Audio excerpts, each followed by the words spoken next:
Let's wait for a couple of minutes, then I will start.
Okay, it's 6:05 already.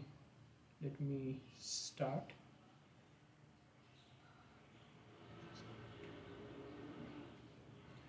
Can you see the screen?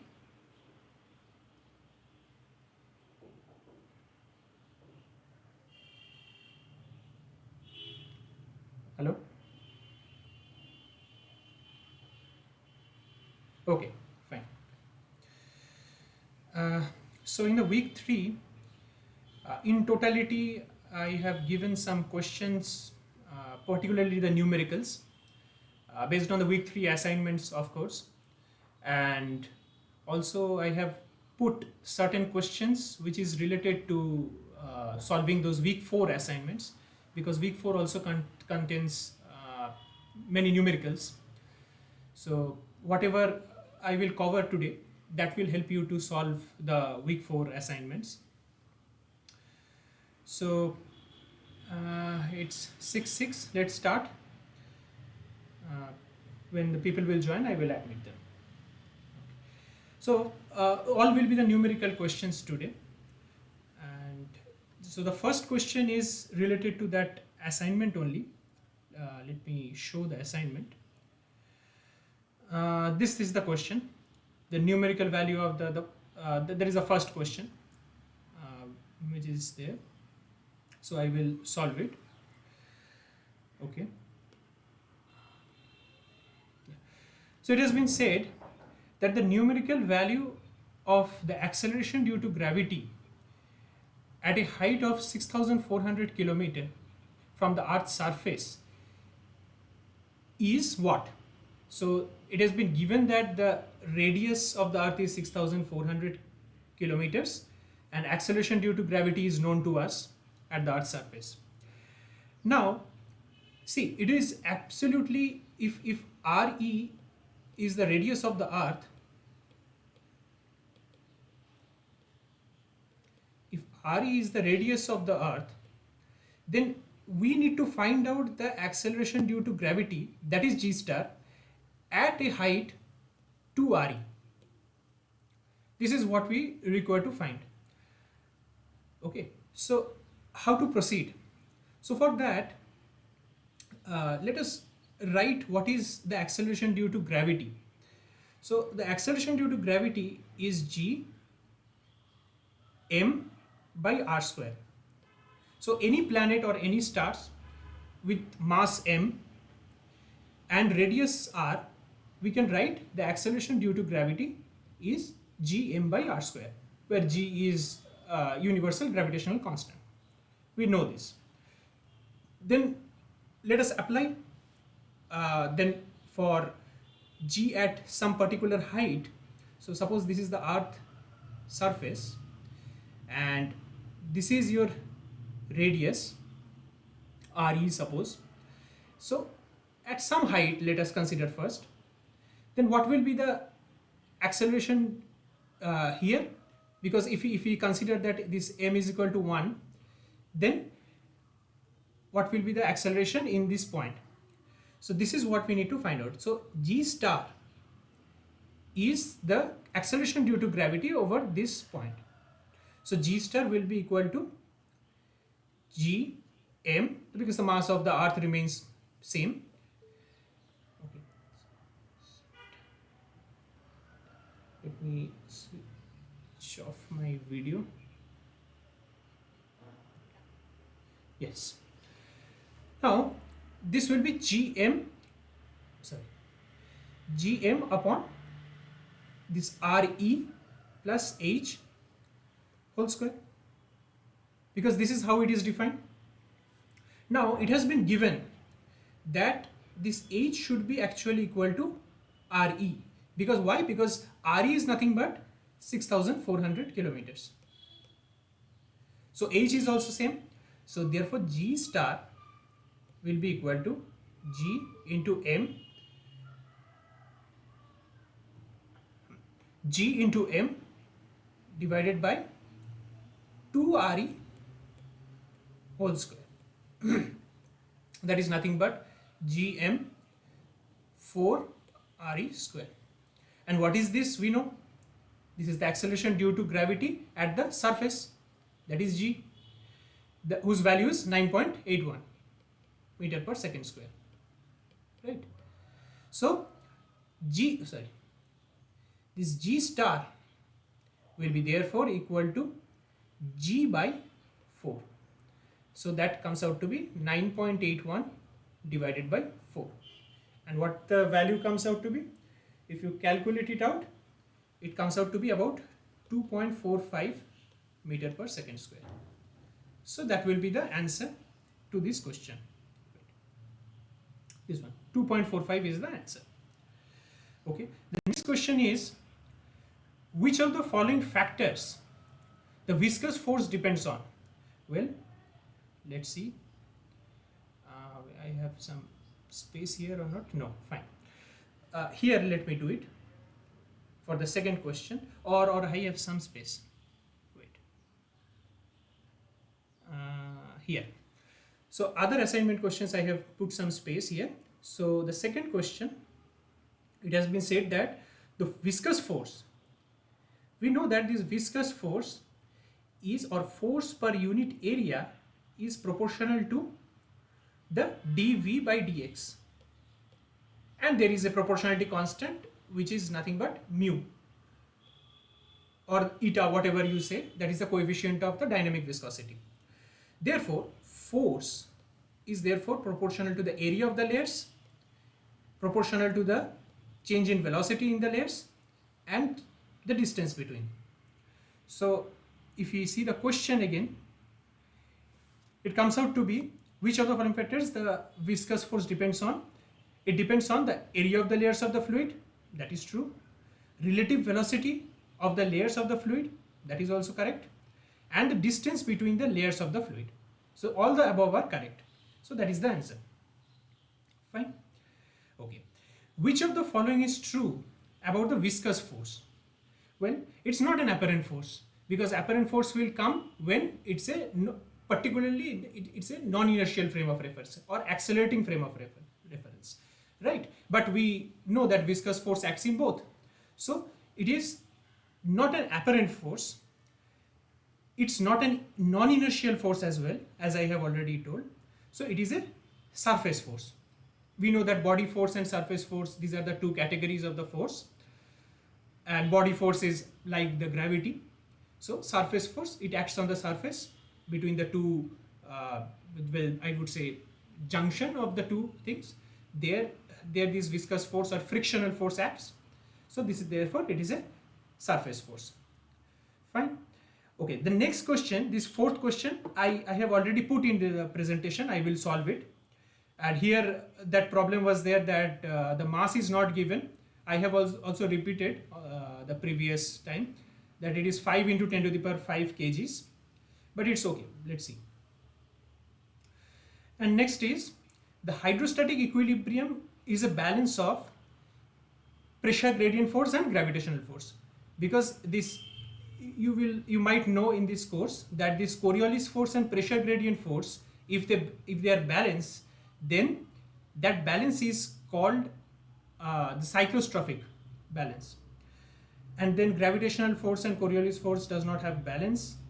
Centrifugal force and Coriolis force also have a balance, which is called the inertial forces. So inertial winds, I would say. Okay, but this hydrostatic equilibrium is a balance between pressure gradient force and gravitational force. You know it. This question also I have put in the assignment, in the presentation. Next thing is that the angular velocity of the earth depends on which of the following factor? Well, none of the above. It depends on only the time period of rotation, that's all. So angular velocity of the earth or any planet depends on the time period of its rotation. Okay, this question is also a numerical. This is also a numerical. This is also same. The 11th question. Which one of the following is not a unit of dynamic viscosity? Well, Pascal second is a unit of dynamic viscosity. That is the mu which I have already written. Newton second per meter square is also unit of dynamic viscosity. Poise is also a unit of dynamic viscosity, generally measured in centipoise. And this is the thing, Stokes, which is the unit of kinematic viscosity. What is this kinematic viscosity? Kinematic viscosity is that dynamic viscosity divided by the density. That's all. Okay, so the unit of kinematic viscosity is Stokes, so it is not a unit of dynamic viscosity. So Stokes is the correct answer. Okay. Force responsible mainly for the spin of hurricane is the Coriolis force. Why? Because it is the rotation. So pressure gradient cannot rotate. Gravitational force cannot rotate. It's a direct attractive force. Viscous force cannot rotate. It's a surface force. Coriolis force is the only force which acts in the accelerating frame of reference or a rotating frame of reference. And you will get some kind of rotation because of this Coriolis force.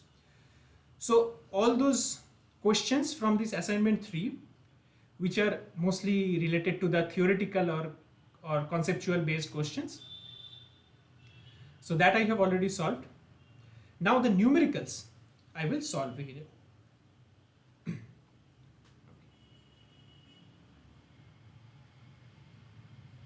Well, okay, before that, this question is based on this Coriolis force. So let me talk about something about the Coriolis force of the earth. That will clear your understanding. Okay.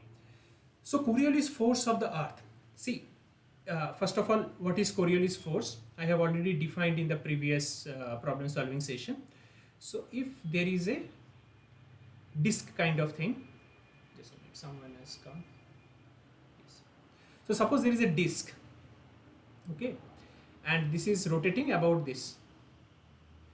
Now, if there is an object and if it does not move, then there is a, from center to outside, there is a force which is known as the centrifugal force.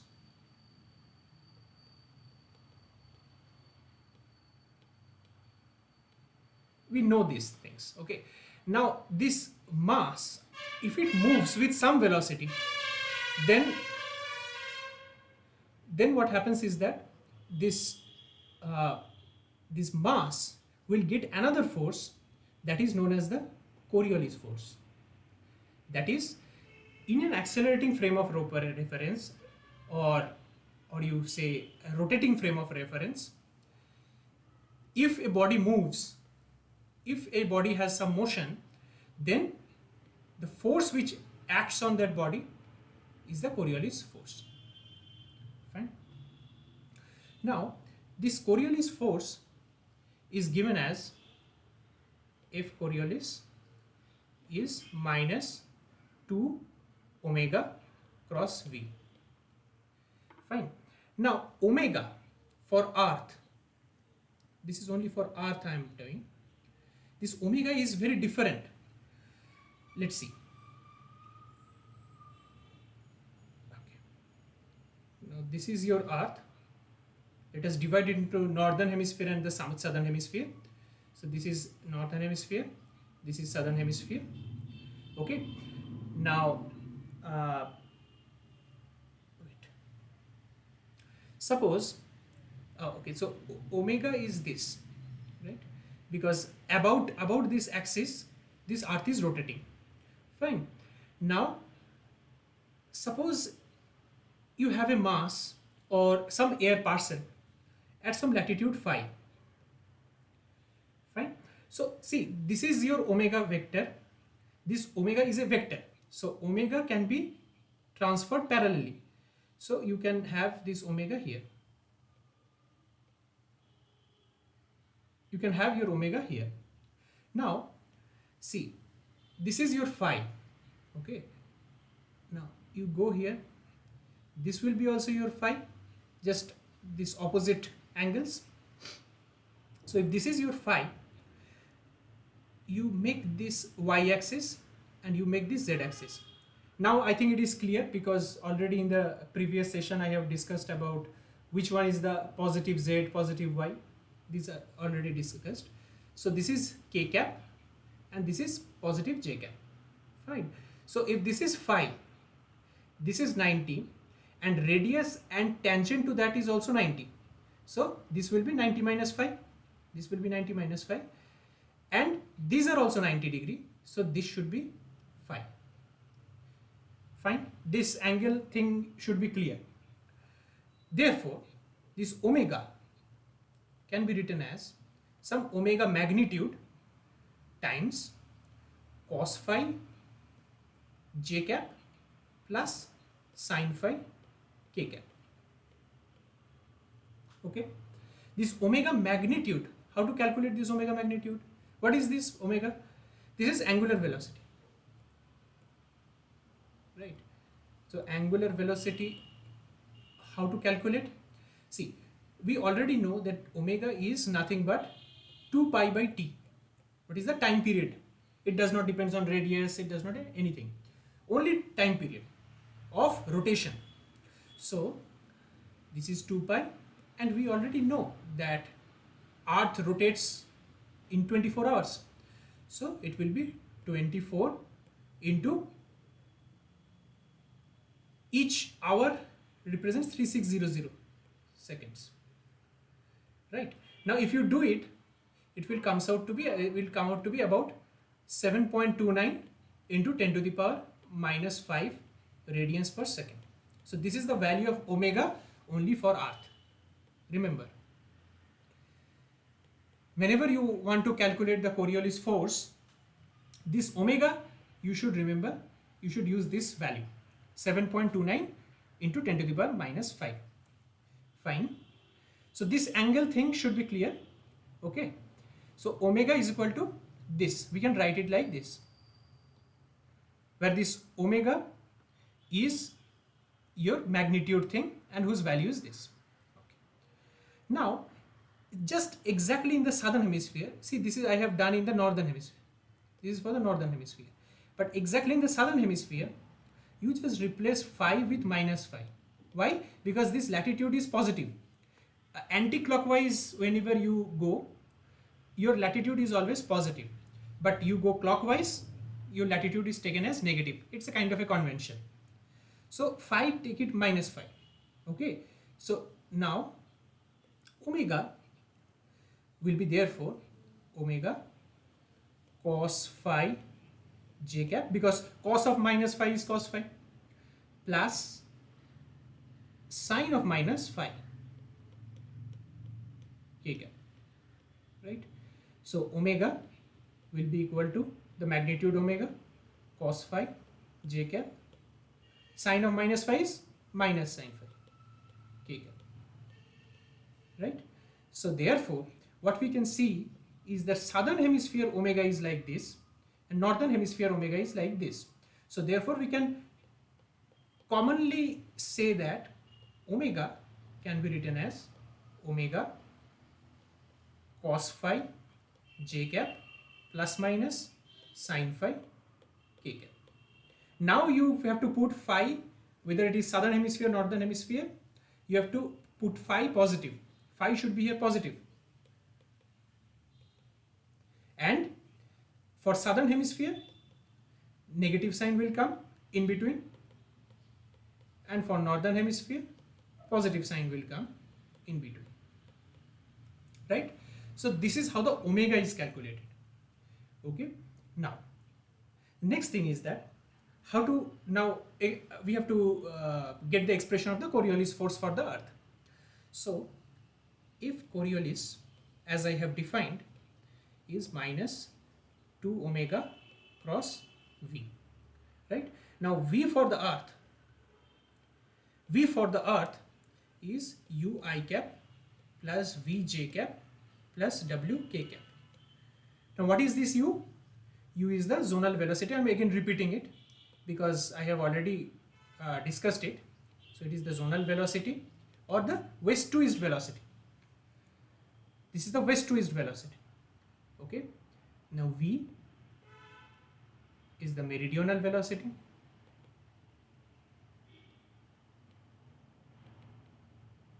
And w, is the upward velocity. Correct? So we can write v this. Now omega we have already seen. For let us for time being consider the northern hemisphere. Okay, because it is easy, only plus is included. So omega, the magnitude, into cos phi j cap plus sine phi k cap, right? Now just put this expression, this omega cross v. So this is done, is a typical method how to do the cross product. So you have this will be omega cos phi. Oh, sorry, there is nothing. So it's 0. In the I cap, see, there is nothing in omega. So this will be omega cos phi, omega sin phi, u v w. So what will be the answer now? So you have I cap w omega cos phi minus v omega sin phi minus j cap 0 minus omega u sin phi plus k cap. So it is 0 minus omega u cos phi. Okay, so what I get is, you can take omega common, it doesn't matter. So it will be w cos phi minus v sin phi I cap, minus minus will be plus omega u sin phi j cap, and minus, sorry, omega is not there, I'm sorry, and this will be u cos phi k cap, right? This is omega cross v. Now the minus 2 is to be multiplied, so minus 2 omega cross v, which is the Coriolis force, will be equal to minus 2 omega, just write the same expression, w cos phi minus v sin phi I cap plus u sin phi j cap minus u cos phi k cap. So this is the entire Coriolis force for the earth. Okay, this is the concept which I wanted to cover for the earth case. Okay, now let's come to the question. So question says, magnitude of the Coriolis force by which a train acts on rails, given its velocity to be 72 km/h and it moves from north to south at a latitude of 50 degrees. So what will be the Coriolis force magnitude? Okay, so if Coriolis will be equal to minus 2 omega v sin phi, right? Now see, this is north to south, it is traveling at a latitude of 50 degrees, so it is 50 degrees north. Okay, so phi is 50 degree, positive 50 degree. Okay, now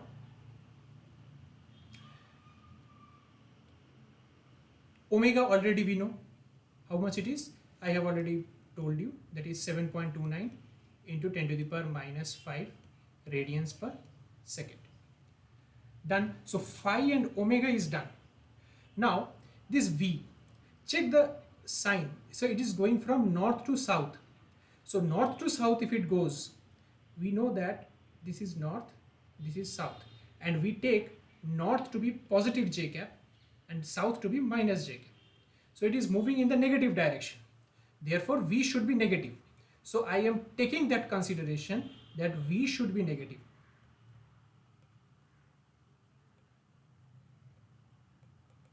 Okay, so that becomes 2 omega v sin phi. Minus is taken care.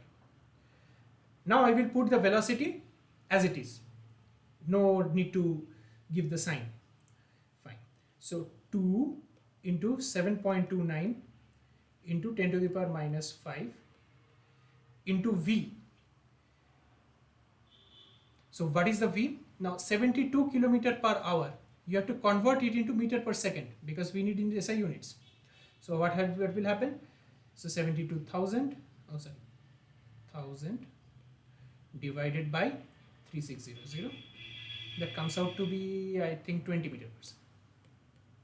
Because 36.2, so it comes out to be 20 into sine of 50.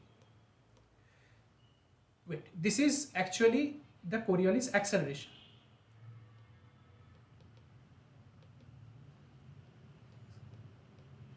Okay.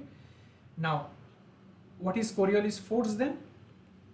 So Coriolis force requires a mass, which was not given in the question in the assignment 3, unfortunately.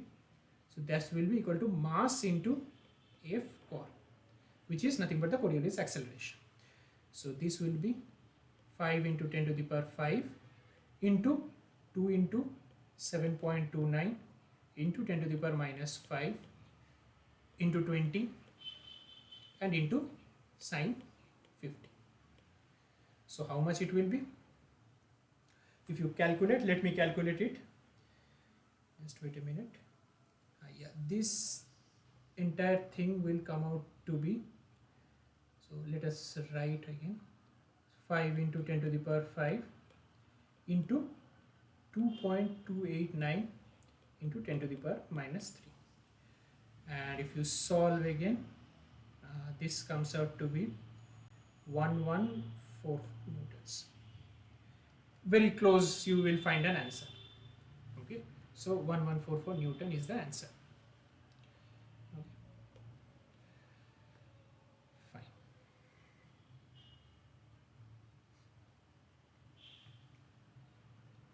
Okay.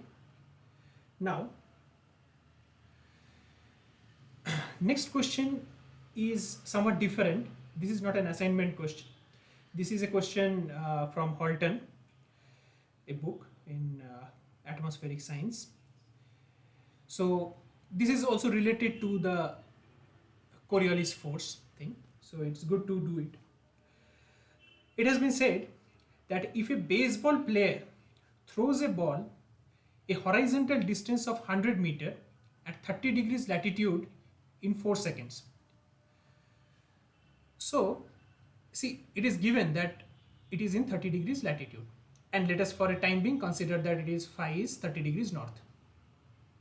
Fine. So phi is given 30 degrees. Done. Now, how to find out the velocity? So suppose, let us consider, for assume, because nothing is being given, no direction is being given. Let us assume that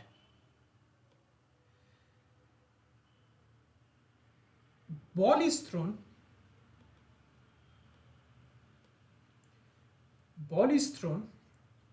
in eastward direction. Okay, ball is thrown in eastward direction. This is the assumption I am taking because nothing is being given. Not an assumption, just a convention kind of. Therefore, eastward direction. So eastward direction means zonal velocity.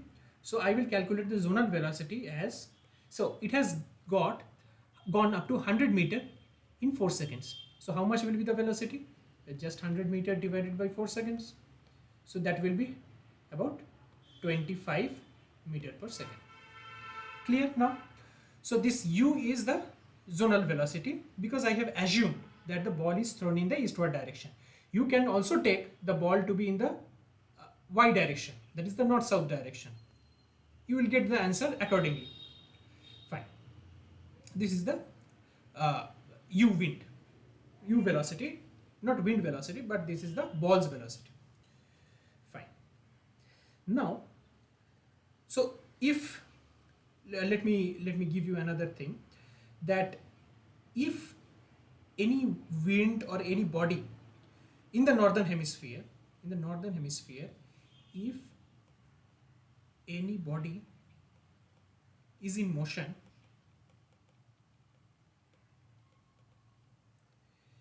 the body deflects rightward due to Coriolis force.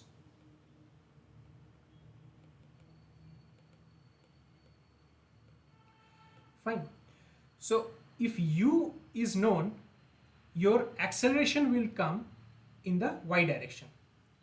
Therefore, because if you are moving in this east direction, then to its right is north-south direction, right? So its Coriolis force is always perpendicular to the direction of motion. Remember this. Coriolis force,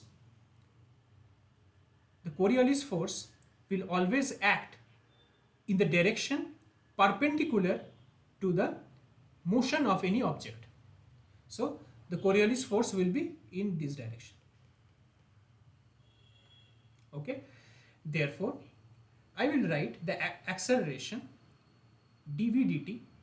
Why v? Because it is perpendicular to zonal direction. Right?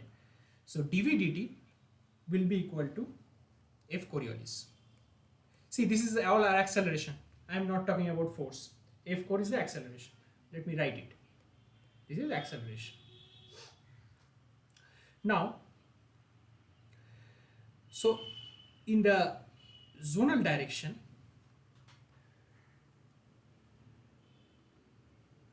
so you have your u velocity. I can write this Coriolis acceleration as minus 2 omega u sine phi. Right? Now just put it, dv dt will be equal to minus 2 omega u sine phi. Therefore v, just integrate it, so will be equal to minus 2 omega u sine phi t. Now this, what is being said, by how much it is deflected horizontally due to the rotation of the earth. Due to the rotation of the earth means due to the Coriolis force. So how much it has deflected. So that is the distance, not the velocity. So for that I have to do what? Dy dt, because v is dy dt, that will be equal to minus 2 omega u sine phi into t.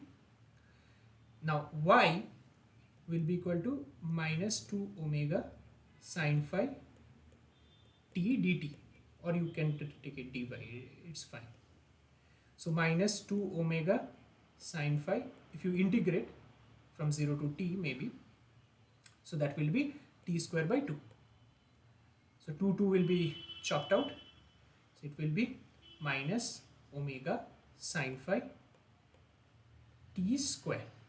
This will be the deflection. Okay, this will be the deflection. This is what we need to calculate. Okay, this is the deflection in the y direction. So whenever you will take the velocity, if you would have taken this u to be v, then it will come in the x direction, because it will apply perpendicular to the direction of the motion. The Coriolis force will apply always perpendicular to the direction of the motion. So this is the deflection. Let me see whether there is space. No, space is not there. So let me calculate here. So phi is 30 degree. So what is sine phi? Sine 30, that is half. Phi. Delta y is equal minus 7.29 into 10 to the power minus 5 omega into half, that is sine 30, into t. T is what? How much? 4 seconds. So 4 square. Right?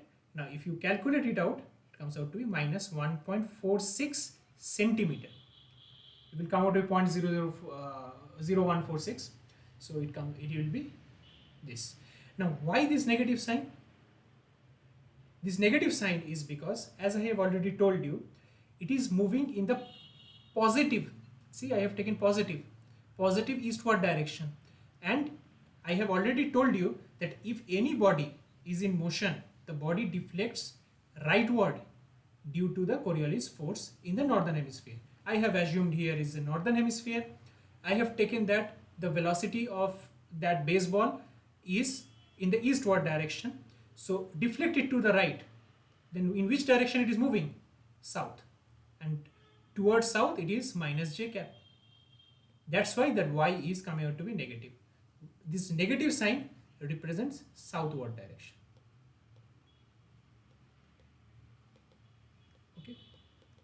So this is another Coriolis force problem. Not too difficult, but it's good to do these numerical. Okay. Fine. I'm moving to the next question. Well, the radius of the planet Jupiter is 11 times that of the Earth. If it takes 10 hours to rotate about its axis, then what is the angular velocity of the Jupiter? See, these are false information. These are not required.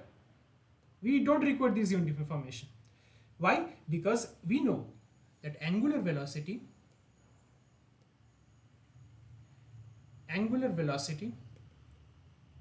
does not depend on radius of the planet. It only depends on time period. And time period is given here. For Jupiter, this T is 10 hours. So 10 hours means what? 10 into 3600 seconds. Now if you do it, the omega will be what? 2 pi by T as per the definition. So it will be 2 pi divided by 10 into 3600. And if you solve it, let me solve 2 pi by 10 into 3600. That comes out to be 1.745 into 10 to the power minus 4 radians per second. And you will find this is an answer. Fine. So this is another assignment question. Okay. Next question is also from the assignment. It says, given mean pressure of the Earth's surface, is 985 hectopascals. Okay. Radius of the Earth is given. What is the total mass of the Earth's atmosphere? Well, how to find out the total mass of the Earth's atmosphere? We can, based on a formula, that is pressure is nothing but force per unit area, right? Now on the surface of the Earth, how much force is exerting is nothing but m into g, the weight. So that will be mg by a. Now what is a? This is the area or the surface area of the Earth. Surface area of the Earth. Right? This is P. Now see, what are the things given? Whenever a numerical comes, whatever the things given, P is known, 985. Okay, M I have to calculate, so make a question mark. G I know, that is known. What about area? It's 4 pi r square, isn't it? Because it's a sphere, we assume it's a sphere. So A will be equal to 4 pi r square, where r is the radius of the Earth, and radius of the Earth is also given. Therefore, let us calculate the area. So that will be 4 pi into, let us convert it into SI unit. So I will apply 3 zeros square, right, in meter square. G is also known. So mass of the atmosphere,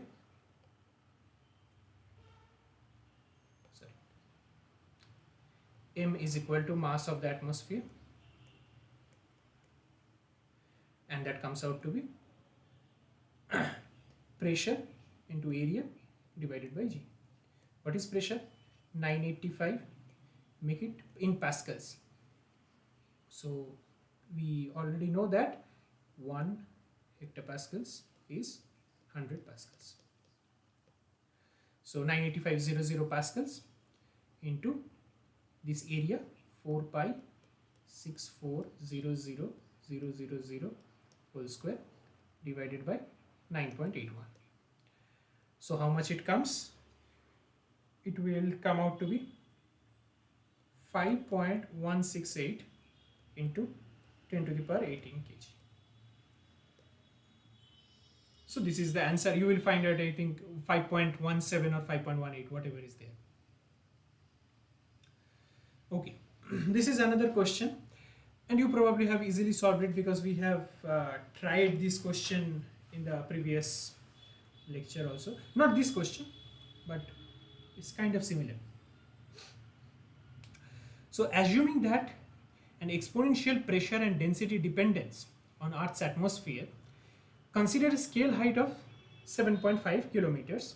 The density of the atmosphere at sea level is 1.29 kg per meter cube and G is 9.8 meter per second square. It's known. The height at which the air density will be equal to 1 kg per meter cube. This is what we need to solve. So height is required. So first of all, assuming the exponential pressure and density dependence. So how it is being written? P for pressure is P naught e to the power minus Z by H. Similarly for density, because just you divide by RT, it doesn't matter. So rho will be also equal to rho naught e to the power minus Z by H, right? Okay. Now this H is the scale height. This H is the scale height. And the scale height is given to be how much? 7.5 kilometers. Excellent. Z I need to find, at which Z this rho becomes 1 kg per meter cube. Rho naught is given, at the surface it is given 1.29 kg per meter cube, right? So everything is given. We can easily try. G is not required now. Therefore, rho by rho naught is e to the power minus Z, which we need to find out, divided by 7,500 meters, right? So rho is 1 divided by 1.29 is e to the power minus Z by 7,500. Okay, this comes out to be about, or take log on both sides, natural log, such that this exponential is cancelled, and this will come out to be about minus 0.25. Why? Because this is a decimal number, so it will be in fraction. So its log, if you take, it will come out to be negative. So that comes out to be minus Z by 7,500. And Z will be therefore about 1.909 kilometers. So at a height of 1.909 kilometers, you will find out that the density has got 1 kg per meter cube. Fine.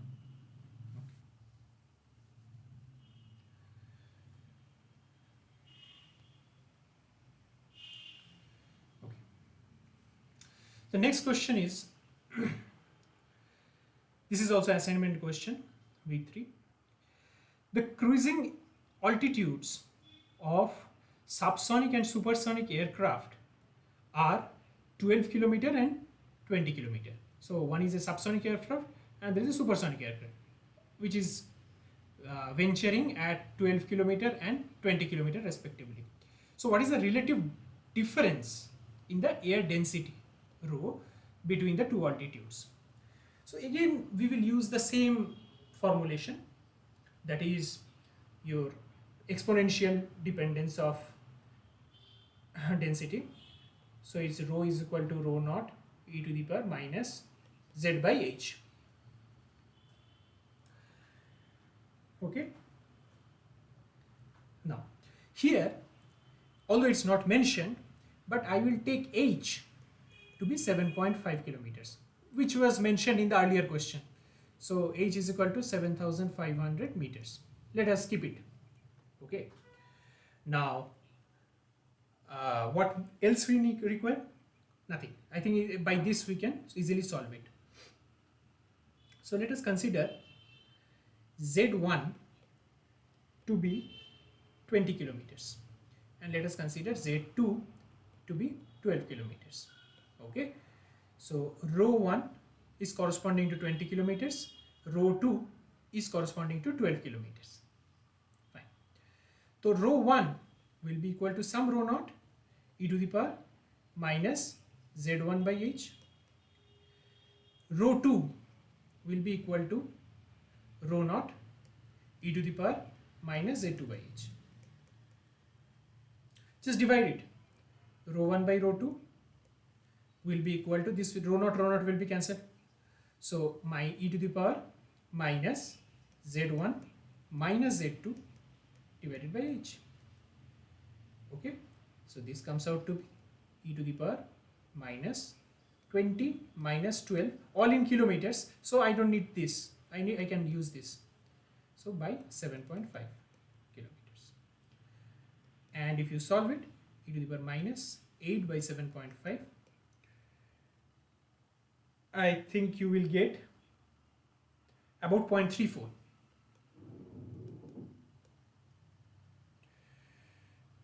Right?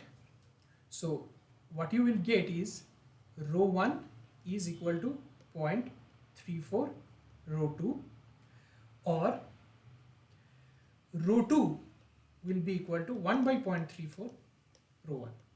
That comes out to be 2.9 rho 1. And so what is the answer is rho of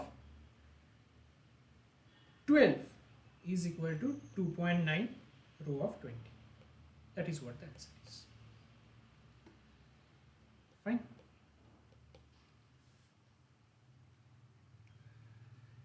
So this is another assignment question, and I think the last assignment question of the week 3. Now we can go and solve some numerical questions so that we can do some good, we can attempt those problems which are there in week 4. Okay, but before that I was trying to do some question on pressure gradient force. I have only formulated this. Let's do it. This will clear the concept of the pressure gradient force. Okay, so I have a station here, say S, and there are other station points, right? Wait. Yeah. So this is say A, this is B, this is C, and this is D. So these are all 4 stations, and this is the capital S, the station which I am focusing on. Okay, now given this delta y and given this delta s, x, okay, and all are at equal distance. So this is delta x, this is also delta x, this is delta y, same, all are at equal distances.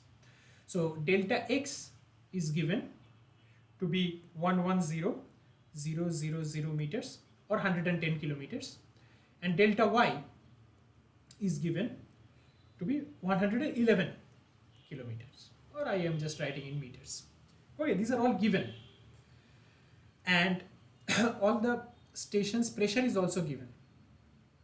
So here the pressure here at B is 1002 hectopascals. Pressure at C again 1002 hectopascals. Fine. At A it is 998 hectopascals, and at D it is 1000 hectopascals.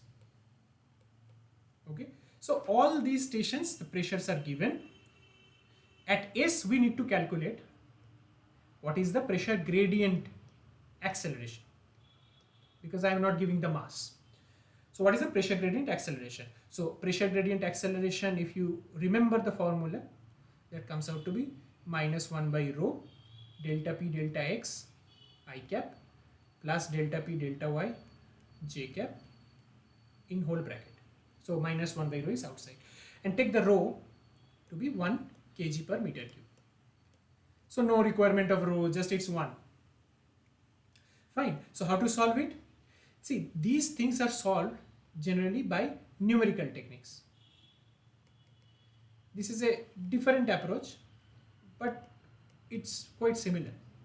So you can see, if you would consider the zonal direction first,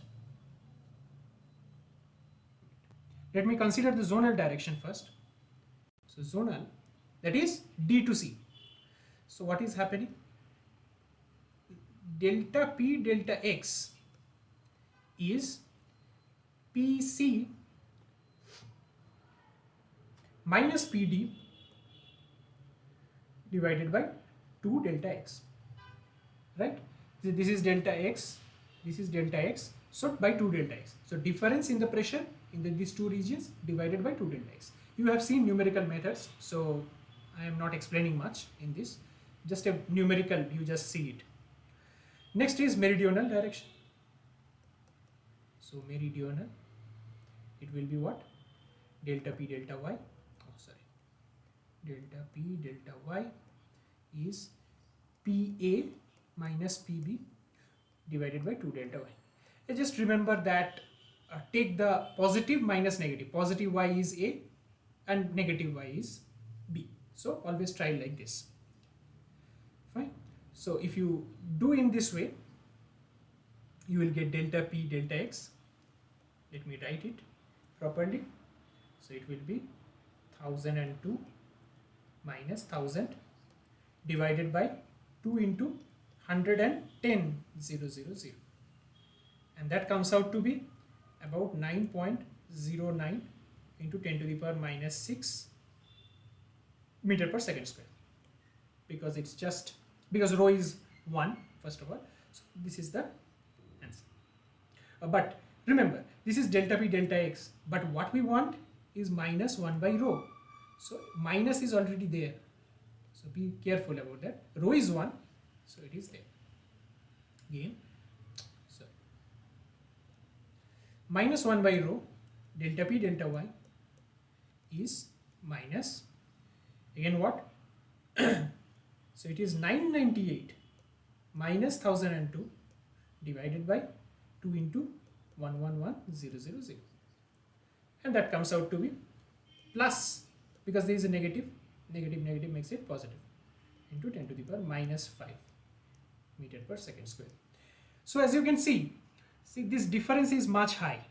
So it is known to us that this will be higher as compared to this, right? Because the difference is 4 hectopascals and roughly the delta X and delta Y are same. So this is higher as compared to this. Now how to calculate the magnitude? This is complete vector question, so you can do it. So another way is to see that, suppose this is S, this is C, this is D, this is A, this is A, and this is B, right? So in the Y direction, pressure gradient force will be in from high pressure to low pressure, so in the northward direction, that's why it is positive. In the zonal direction, east-west direction, higher pressure is at C, so it's C to D will be the pressure gradient force from high pressure to low pressure. So it is in the negative or westward direction, so negative is there. Therefore the resultant vector should be somewhere here. It depends on the angle theta you calculate and this. So if I write this as Px and this is Py, so the net magnitude of pressure gradient force is Px square plus Py square, and tan theta will be equal to Py by Px. So you calculate theta, you calculate magnitude, that's all. So this is a question. This kind of numerical question will not come in the assignment, I guess, or in the exam, particularly in NPTEL. Now comes the week 4. So 1 hour we have spent for the week 3 things, and before that, because pressure gradient was covered before that. So all the things are being now cleared.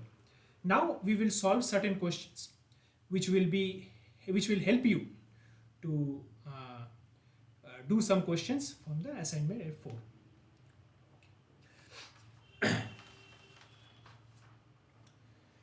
Okay. Now this is a question Quite similar question is there in assignment 4. So determine the apparent molecular weight of the Venusian atmosphere, means Venus atmosphere, assuming that it consists of 95% of CO2, this is CO2, remember, okay, this 2 has come here, and 5% nitrogen by volume. What is the gas constant for 1 kg of such an atmosphere? So what we need to find out is the R for these two things. Only these things are present. See, 95% and 5% gives 100%. Again, I will write the molecular mass formula, that is M will be summation of I. You have mass of each into percentage contribution or percentage volume, whatever you write, and divided by summation of I percentage contribution of each. So here only 2 gases are present, so we need not to worry much. So M will be, therefore, first of all, let us calculate the MCO2 and M2. So CO2 will be how much? C is 14. 14 plus 2 into 16. So comes out to 44 grams per mole. M of N2, 2 into 14. That is 28 grams per mole. Right? So these M's I have find out. Now percentage contribution already given, 95% and 5%. Just write. Therefore M will be equal to M of CO2, that is 44, into percentage contribution of CO2, that is 95. That is 95 plus you have 28 for nitrogen and percentage contribution is 5%. Percentage contribution is 5%. So, and in the denominator, it is a summation of percentage contribution, that is 100. 95 plus 5. So M will be equal to, if you solve all those things, it comes out to be about 43.2 grams per mole. And it seems from the question, which is the data which are given, that 95% is CO2. So CO2's molecular weight is 44. So it should be near that. And like we get the M as 43.2. Right? Now I need to find out the gas constant for 1 kg. Now whenever the gas constant is to be presented per unit mass, which is called as the specific gas constant. And how to rewrite the specific gas constant? We have seen that R will be equal to R star divided by M. Right? So R star is 8.314 joules per Kelvin per kg. This is joules per Kelvin per kg. And M is 43.2 grams per mole. So in order to convert this gram into kg, I have to multiply with 1000 divided by 43.2. If you do it,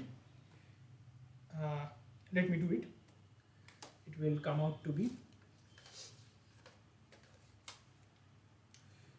8314 divided by 43.2. It comes out to be 192. Roughly near 192.4 joules per Kelvin per kg. So 1 kg consists of this amount of specific gas constant. Fine. So this kind of question is there, but with different things. Okay. Fine. This is now linked to geopotential heights. Okay. Now the 1000 minus 500 means 1000 to 500. The 1000 to 500 hectopascals thickness is predicted to increase from 5280 meters to 5460 meters. Let us understand what is these things. So there are two pressure levels. One is 1000. So this is 1000. This is 1000 HPA. This is a pressure surface. Don't think that it is a line. It's going deep inside the board. Okay. So this is 1000 hectopascals and this is 500 hectopascals. What happens is that when you have different temperatures variation in these particular columns, say suppose here there is temperature is high as compared to this, I will show how it is dependent. Then this thickness between two pressure levels, this thickness delta Z is actually called the geopotential height. Geopotential height. This tends to change when temperature of different columns are different.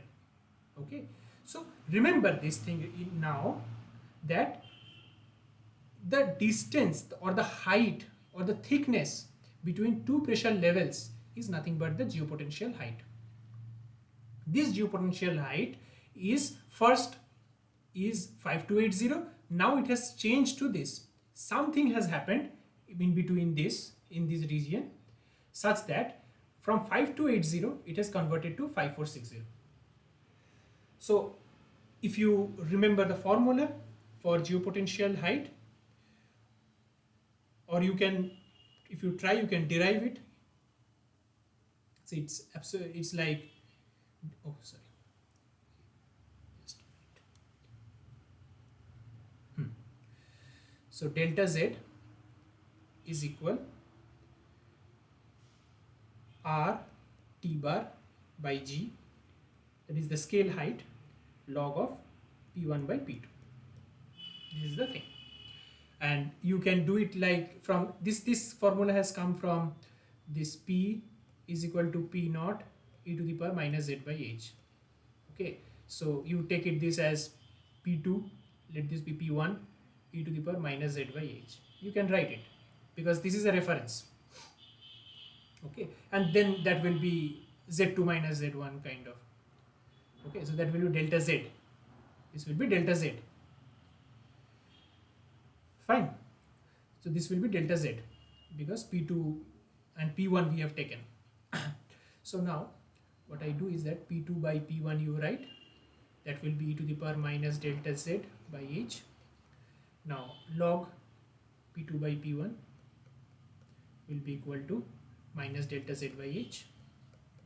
This minus can be taken care by log P1 by P2. Just reverse it. And this comes H, that is equal to delta Z. And this H is nothing but R T bar by G. Okay. This T bar is the average temperature. So this comes out, this formula comes from this average temperature of the column. Right? So it has been said that first it is 5280, this delta Z, and that will be equal to RD T1 bar divided by G log of 1000 by 500, because this is the lower, remember this is the lower, okay, and this thing is the upper one, because as the height grows pressure decreases, so this becomes 500. Okay, so RD I am taking by assuming that it's a dry atmosphere, so RD's value is 287, we already calculated, into T1 bar divided by 9.81 into log 2. Correct? So T1 bar we can find out, or what we do is that don't write like this. Let us see, say this is 1. Second thing is it has changed to 5460. So let's write that 5460 RD T2 bar divided by G. So RD T2 bar divided by G, RD T2 bar divided by G, and log of again 2, because this is not changed, 1000 and 500. Now just subtract it. Okay, just subtract it, because what we need, change in average temperature. So T2 bar minus T1 bar. So 2 minus 1. 2 minus 1. It becomes 5460 minus 5280.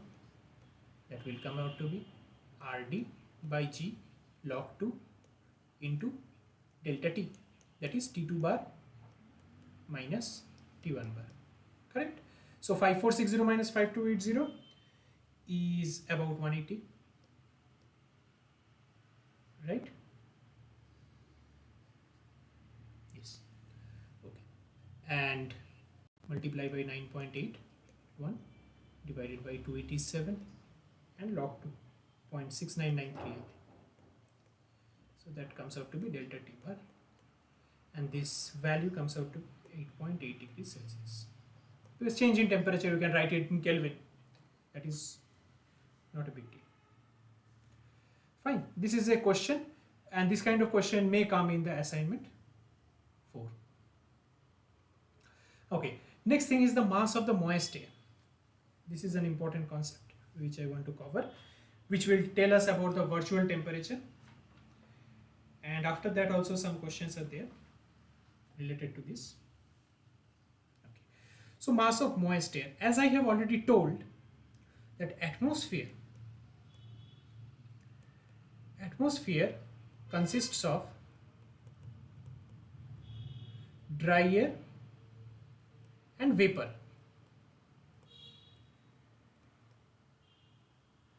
Atmosphere consists of dry air and vapor. Now, I will write the mean molecular mass of moist air. This is m bar. 1 by m bar I am writing, such that I can write it like this: mi by capital Mi divided by small mi, summation of small mi. Right? Now, for dry air, I know the dry air molecular weight. That is comes out to be 28.96 grams per mole.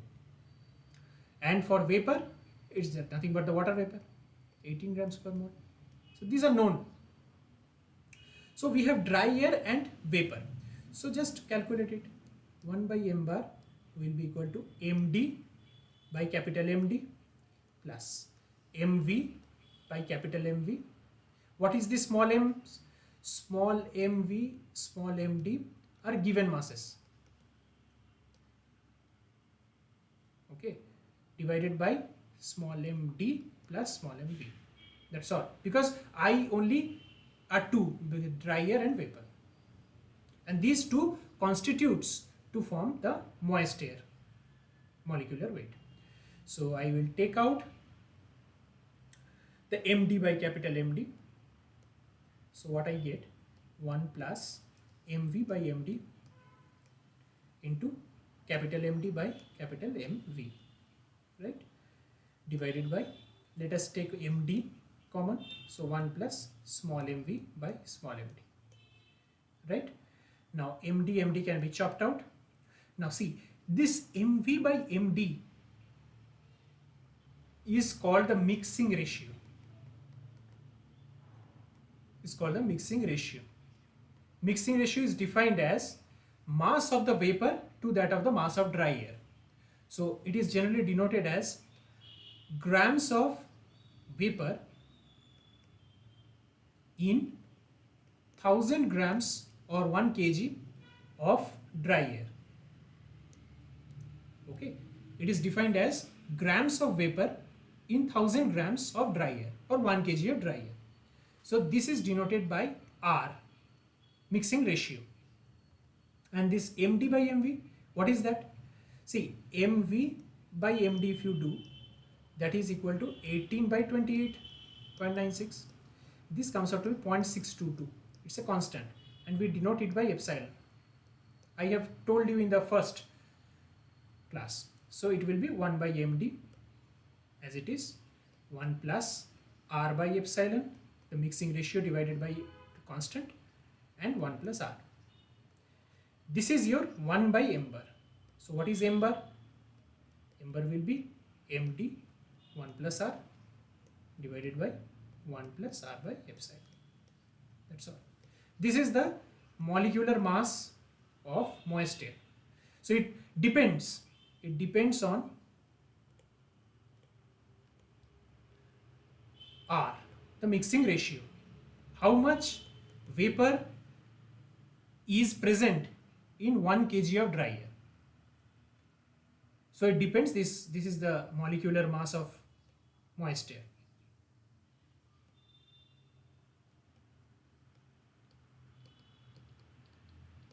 Right? Okay. Uh, Fine. Here you can see the molar mass of moist air if the mixing ratio of the air is 40 grams of vapor in 1000 grams of dry air. So R is given to be 40 grams divided by 1000 grams of dry air. So how much it is? This comes out to be about 0.04.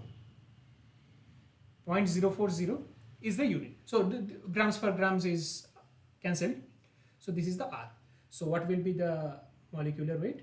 M bar will be equal to MD, which is known, 28.97 into 1 plus 0.04, right, divided by 1 plus 0.04 divided by 0.622. You calculate it out, it comes out to be about 28.29. This is 28.29. So grams per mole. Okay, 28.29. So another thing is this value which I have taken, this is the maximum value of R. So R is equal to R max. In the atmosphere, it has been observed that it never crosses this value. So it is the maximum value. So imagine 40 grams of vapor in only 1000 grams. So only 40 grams of vapor is present. That is the maximum in 1000 grams of dry air. And that is giving this. And what you can see is that this M bar is less than mass of dry air. So use this concept in the assignment 4 question. It's a conceptual question. You will find one question related to this. Okay. Another thing I wanted to tell about the virtual temperature. So this virtual temperature can be easily told now. So for moist air now, just from here I am writing. For moist air, the ideal gas, if you write, so it's PM into specific volume. I am writing in terms of specific volume. This is R star by now M bar, because this is the specific gas constant. Earlier we were using MD or MV. Now we are using M bar, the molecular mass of the moist air, into T.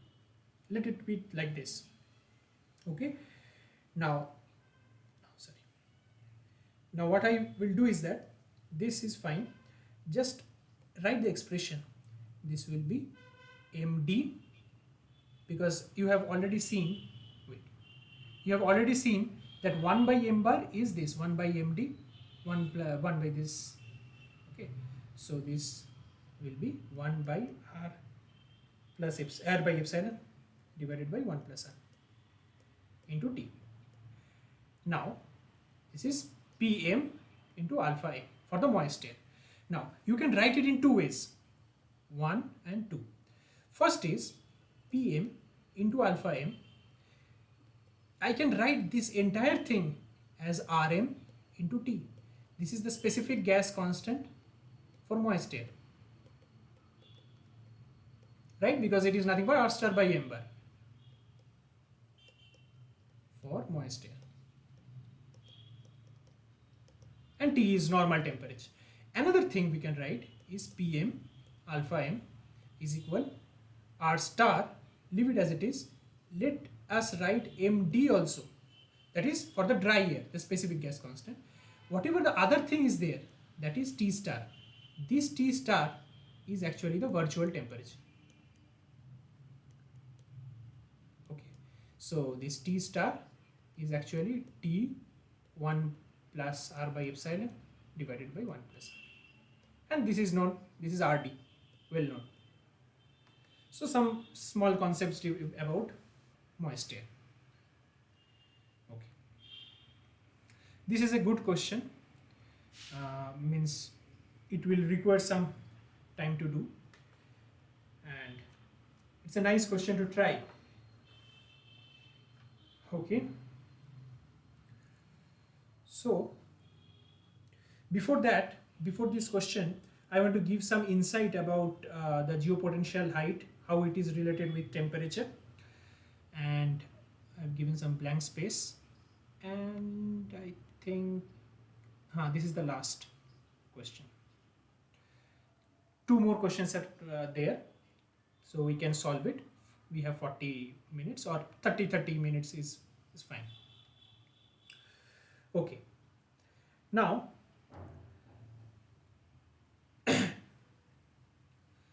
so let me give some insight about the geopotential height, how it depends on temperature. So let me make this Z and this is say X, okay, and two pressure surfaces are there. One is P, another is P plus delta P. And of course we know that Z is height, so as you go up pressure decreases, so delta P should be negative. Just remember this, it's okay. Now I will take two sections, one is this column, another is this column. Okay, let this be A, let this be B. Let here the density be rho A, let here the density be rho B. Let here the temperature be TB, let here the temperature is TA. Now this is dZA, this is dZB. Okay. Now dZB is seen to be greater than dZA. Fine. Now I am not solving this question. Now it is the only the some insight about this particular thing.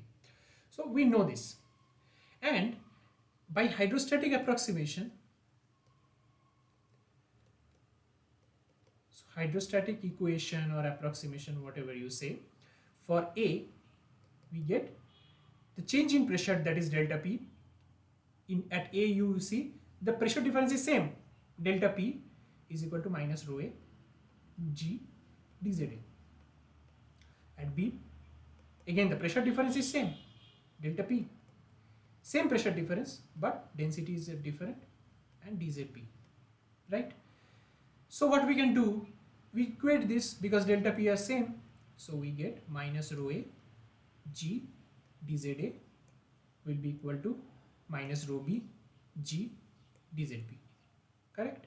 Negative cancels, G cancels, so we get rho A by rho B, that will be equal to dZB by dZA, correct? I have already seen that dZB is greater than dZA, therefore rho A should be greater than rho B. Okay. Now this density, according to the ideal gas equation, P is equal to rho RT, just change in pressure, say delta P will be equal to rho A R TA, and delta P same is equal to rho B R TB. You can take the delta T also, it's fine. So what we can see is that rho A by rho B is nothing but TB by TA, just opposite. So if rho A is greater than rho B, then what? TB should be greater than TA, right? Therefore, we can say that if dZB is greater than dZA, that means TB, that suggests that TB should be greater than TA. So if dZB is greater than dZA, TB should be greater than TA. That means that column in which the temperature is high or average temperature is high. So here we can see this area where geopotential height or the thickness between two pressure level is higher as compared to here, is higher as compared to A. So at B the average temperature is higher as compared to the temperature over this A. Fine. So this is the concept. Now I come to the question. A hurricane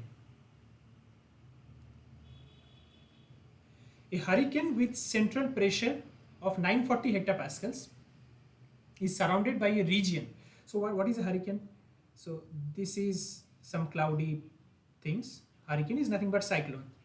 So here some low pressure generally formed, and outside high pressure regions are there. Okay, as you go outside, it's much higher as compared to low. So it has been said that here in low pressure region, this is 940 hectopascals. This is nothing but z is equal to 0. This is z is equal to 0. And outside it is 1010 HPA, somewhat higher. Okay. Now 200 hectopascals is flat. If you see here, at 200 hectopascals, the depression in the pressure field vanishes. That is, the 200 hectopascal surface is perfectly flat.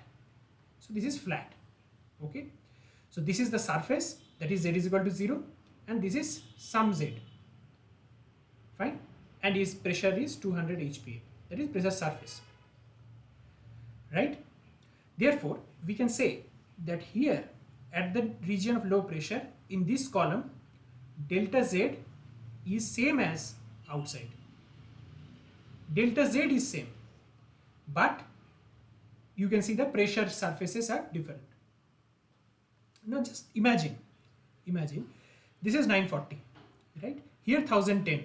So if this is 940, then 1010 isobar should be below this 940. So wherever this 940 low is present, it should be at some lesser height, or it is below the 940 hectopascals, then only it will be satisfied, otherwise not. So if you see in this column, in this region where 1010 is the surface pressure, see the column thickness between 1010 and 200 hectopascals is low as compared to the column thickness over here between same 1010 and 200 hectopascals. Therefore, it can be said that since the height here is very high, temperature of this column must be high as compared to this. As compared to this column, it should be high. Okay, let me repeat it again if you don't understand. So I am saying that this is 200 hectopascals isobar, okay, and this is 940, and this is 1010. So this is in the cyclone region, outside cyclone region. So this is O outside, and this is cyclone region. Fine. This is 1010. So now I am saying that this is 940. Now if this is 940, that means 1010 should exist somewhat deeper than that. So 1010 is here. Okay, somewhere here. This is 1010. This is an isobar, continuous pressure line. So 940 will be somewhere here. Okay, like that way. Now in this column, see the thickness delta z is less as compared to the thickness between the 1010 and 200. It is more. So as I have already told you that if the thickness of a column increases, then the average temperature also increases. So I would expect that here the column temperature should be higher as compared to the column temperature of this. Fine. This is the concept. So what we will do is that we need to calculate what? We need to calculate the average temperature, estimate the average temperature difference between the center of the hurricane and its surrounding in the layer between the surface and 200 hectopascals. Assume that mean temperature of this layer outside is -3 degrees Celsius. Okay, so here the mean column, the mean column temperature is given. T bar O is given to be -3 degrees Celsius or 270 Kelvin, right? But over the cyclonic region, T bar C is not given. This is what I need to find out. Okay, so I will proceed in this way. So again, using this hypsometric equation, hypsometric equation gives us that delta Z will be equal to RT bar by G log of P1 by P2. Okay, this is the lower pressure, this is the upper pressure. P1 is the lower, P2 is the upper pressure. So R I take to be RD, that is dry, although that may not be true, but it's a kind of an assumption to solve the numerical.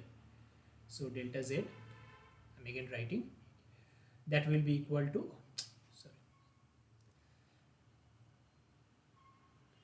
delta Z will be equal to 287 into, one temperature is known, so it is for the outside. I am writing. So this is outside, and this is 270 known to us. This is 9.81 log of outside is 1010. The surface pressure is 1010, and above pressure is 200. Right now, inside or cyclonic region, you have delta Z. So delta Z in the cyclonic region will be equal to how much? So it's 287. I don't know what is the temperature. So let's see, Tc divided by 9.81 log of surface pressure is 940 and above pressure is 200. I am not converting into pascals because it is in the division. It will cancel out. So delta Z remains same. Why? Why? Because this is the surface. So this is Z is equal to 0. And Z is equal to 200 is flat given. So this distance remains same. Now, so equate those things. So you will get the solution. Fine. So 287 into 270 divided by 9.81 log of 1010 divided by 200 will be equal to, again 287, Tc bar, this is C, okay, divided by 9.81 log of 940 divided by 200. 287, 287, 9.81, 9.81. So Tc bar can be found out using this. So 270 log of 1010 divided by 200 divided by log of 940 divided by 200. Okay. Now if you do it, then it comes out to be about 282.5 Kelvin or 9.5 degrees Celsius. So difference also you can find out. So T outside minus Tc bar, or just take the mod of this because this is higher. So you can see this is my plus 9.5 degrees Celsius. This is plus 9.5 degrees Celsius inside, which we expect because the column height is very high from 1010 to 200, whereas here it is less, and it is confirmed using this. Okay, so if you do it, it comes out to be about, say, if difference, I think it will come out to be 9.5 plus 3, 12.5 degrees Celsius. The difference is this and this is 9. Fine.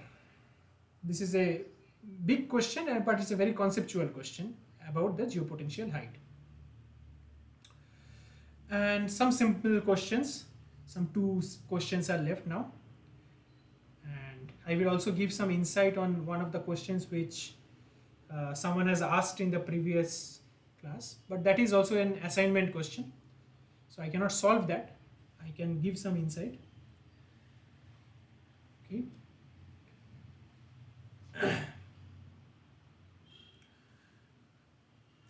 Okay. So it is given, show that pressure decreases with increasing height at about 1 hectopascals per 15 meters at 500 hectopascal level. Okay. The temperature at 500 hectopascals is given to be 253 Kelvin. This question I have taken from Wallace and Hobbs, although this value is not given, but I have given that value so that it is easy to understand. Okay.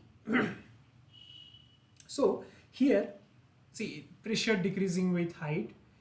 The absolute thing we should use here, the hydrostatic equation, because that is the only relation which connects P and Z, right? And you can see that it is about 1 hectopascals per 15 meters. That is pressure decrease per unit increase in height. So hydrostatic equation. So hydrostatic equation.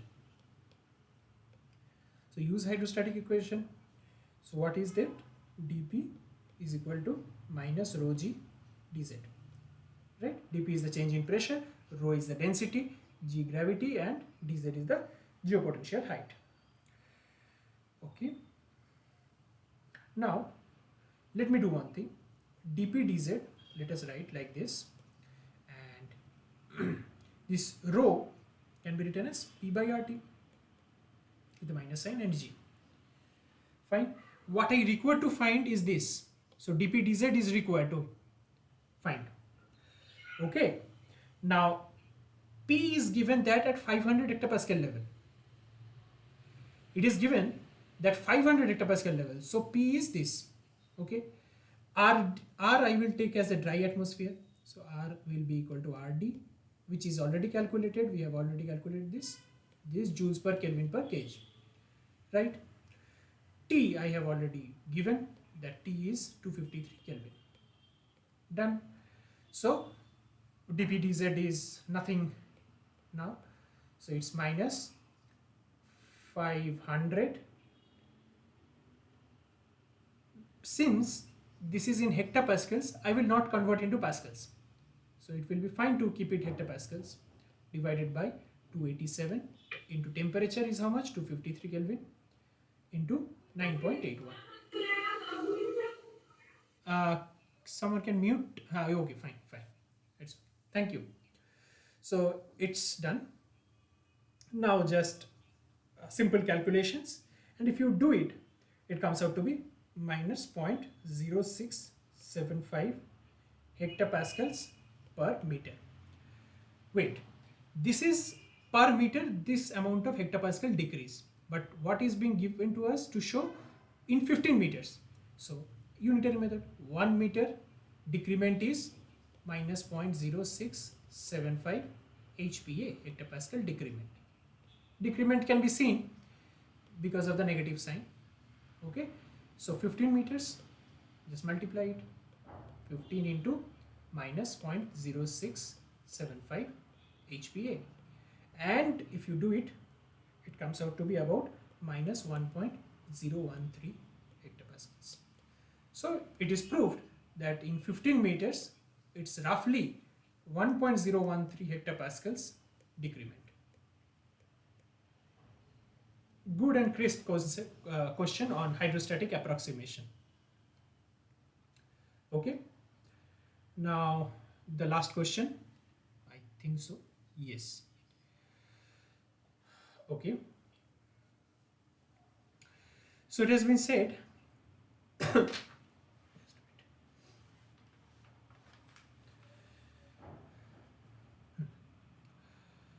calculate the 1000 minus 5 or 1000 to 500 hectopascals thickness for a constant lab state atmosphere. Remember, we have done in the week 2 that for constant lab state atmosphere, the pressure varies like this. P by P naught is equal to T naught minus gamma Z divided by T naught to the power G by R gamma. This is what we have seen for constant lab state atmosphere, and we have not got any questions related to that. But here, as in week 4, I think sir has given this concept. So here in week 4 assignment, may be possible that I have seen one question which is related to kind of this. So now we can use it. So how to do it? How to proceed it? So again, we need to find out this 1000 to 500 HPA thickness for constant lab state atmosphere. Okay, and lab state is given to be this. Oh, but remember, this lab state is given in Kelvin per kilometer. So kilometer has to be converted into meters because it is all in SI unit except for pressure. Okay, so let us derive first, then we can go into this. Again we will use that same hydrostatic approximation and ideal gas law. So dp is equal minus rho g dz. What is this? This is the hydrostatic. And ideal gas law, p is equal rho RT, right? So dp from 1, let us consider this is 1, this is 2. So dp by p is equal to minus g by RT dz, right? Just divide 1 by 1 divided by 2 will give this. Just integrate it. dp by p, I have shown this thing earlier by r. Okay, so dz by t. Now this is a constant lap state atmosphere. This is a constant lap state atmosphere. So T will be T naught minus gamma z. Some T naught at the surface minus gamma is the constant lap state. So this is how the temperature is varying. I will write it T naught minus gamma z because T cannot be taken as a constant. Now it is a varying with z. So let's take it from 0 to z and let's take it from P naught to P. Okay. Now this will be easy, log P by P naught, simple. And this is minus G by R. I will again substitute. So Y will be equal to T naught minus gamma Z. dy will be equal to minus gamma dz, right? So at at z is equal to 0, y will be T naught. At z is equal to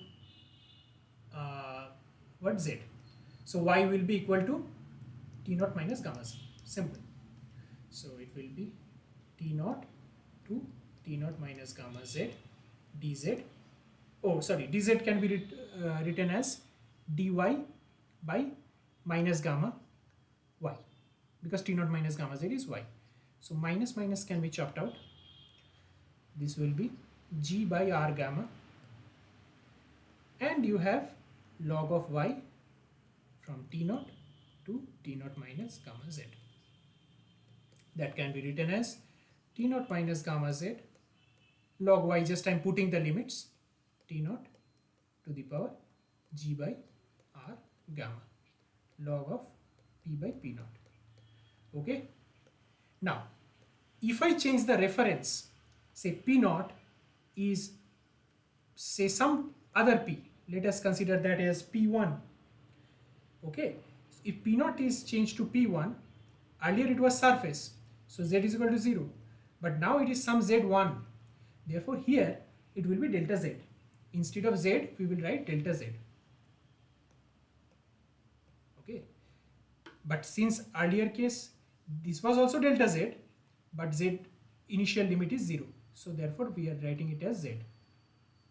Okay. So I will again write it and again start.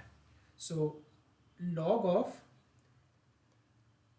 say some P2 by P1 will be equal to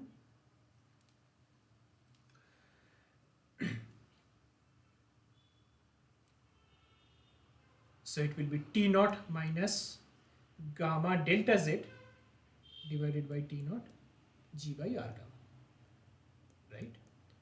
Okay. Now I want delta Z, the geopotential height we need to calculate. Okay, geopotential height is required to calculate.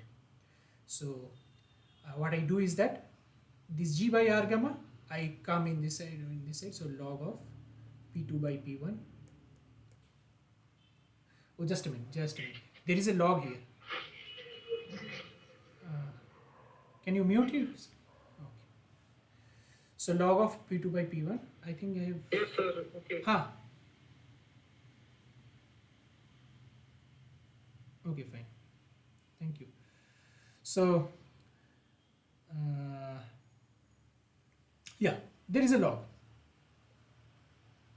Okay, there is a log which is here. Okay. So log can be now chopped out. So this will be P2 by P1. Now P2 by P1 is only here, and that will be equal to T naught minus gamma delta Z by T naught to the power G by R gamma, right? Now, so P2 by P1 to the power R gamma by G, just opposite, because if it is square then it will be half in this side. So this will be 1 minus gamma delta Z by T naught. Just T naught you divide it. So delta Z will be equal to T naught by gamma. What will happen to this? 1 minus P2 by P1 to the power R gamma by G. This should be the answer. So delta Z will be T naught by gamma, and 1 minus, just you write in this way also it's fine, but also you can write P1 by P2 to the power R gamma by G. Okay, fine. This is the thing. Now you just, or you can just write this as P1 P2 is fine, or you can just write as P2 P naught, that is also fine. Fine. Sorry, this I have changed, so it will be minus mark. Right? Now if you see the question, 1000 to 500 hectopascals thickness with 6.5 Kelvin per kilometer, and the reference is 1000 hectopascals, and temperature at the surface is given to be 273. So everything is given. So just put it. So delta Z will be equal to 273 is given, and this is 6.5. I have already told you to convert it into SI unit. So I have made this, okay, because it is in kilometers, so I have to convert it into meters. And 1 minus, reference is at the top because P1 I have taken as a reference, so 1000 divided by 500, and to the power minus this 287 into 9.81, 287 into 6.5 into 10 to the power minus 3 divided by 9.81. Let me write it again. So it will be delta Z is 273 divided by 6.5 into 10 cube. Just I am taking out. So 1 minus 2 to the power minus 287 into 6.5 divided by 9.8 into 1000. Right? And if you calculate all our things, so it comes out to be about 5460 meters. Remember, this P1 is the lower pressure, and P2 is the upper pressure, or this is the reference, and it is some higher. Okay, I think this is done. Another thing I want to just say in the end, let me write it here. Someone has asked a question about the pressure, like the vapor pressure, and what will be the total pressure exerted by dry air and vapors. So it's absolutely simple. You have to use Dalton's law. Dalton's law of partial pressure, which says that total pressure exerted, P, will be equal to P of dry plus the vapor pressure. Okay, so this is dry air pressure and this is the vapor pressure. Now how will you calculate these things? Use ideal gas. So PD will be what? Rho D RD into T. E will be what? Rho V RV into T. Use this and you will get the result. So there are some questions where you have to calculate the total pressure or the vapor pressure. Use this thing. So someone has asked in the previous class, but that is, since this is an assignment question, I cannot solve because the due date is tomorrow. So you try. I think these questions will be helpful for you to understand each and every concept. Look at it and it will be much more clear. More and more you do these numericals, it will be clear. Fine. So I will stop here. Let me save it first. Wait.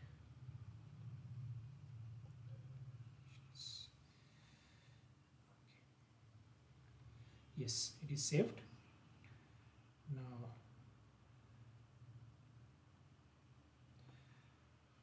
okay. So if there are any doubts, small doubts, then I can clear, or otherwise we will meet in the next class.